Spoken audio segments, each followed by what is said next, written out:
TV9 से बातचीत में नेशनल कॉन्फ्रेंस के नेता उमर अब्दुल्ला ने कहा, जम्मू कश्मीर और लद्दाख की सभी सीट जीतेंगे। बारामूला में मेरा मुकाबला सजात लोन से नहीं, सजात लोन के पीछे वालों से मेरा मुकाबला है।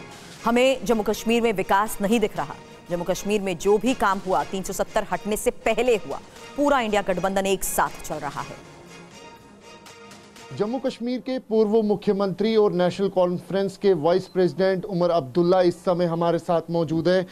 कितनी सीटें आप मान के चल रहे हैं कि यहाँ पर आएंगी, खासतौर पे आपके अलायंस के साथ? जम्मू की 2 सीटों पे वो लड़ रहे हैं कांग्रेस, और आप 3 सीटों पे। अब लद्दाख जोड़ के हम 6 की 6 सीटों पे जीतने की उम्मीद रख रहे हैं ना। 6 की 6 जी।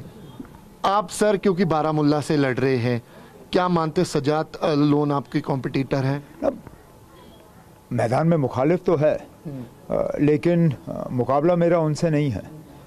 मुकाबला मेरा उन लोगों से है जो उनके पीछे खड़े होके उन्हें इलेक्शन लड़वा रहे हैं। आपको लगता बीजेपी? नहीं, लगता क्या, ये तो अब हकीकत है।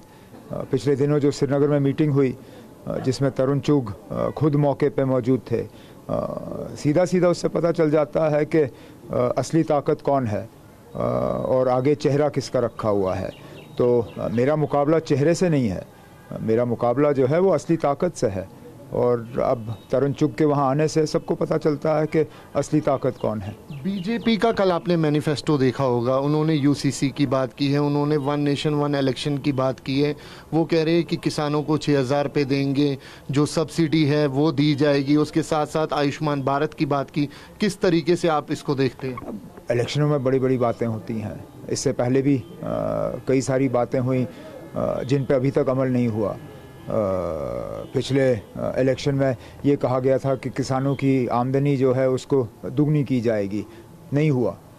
आज कहते हैं कि 6,000 रुपये देंगे। पहले तो पिछला जो किया हुआ वादा था उस पर बात करें, सब्सिडी की बात करें। हमने तो देखा कि पिछली हुकूमत में जहाँ जहाँ सब्सिडी के ज़रिए गरीबों को उसका फ़ायदा मिल रहा था, एक एक करके वो सब्सिडी तो इन्होंने हटा दी। तो अब किस सब्सिडी की बात कर रहे हैं?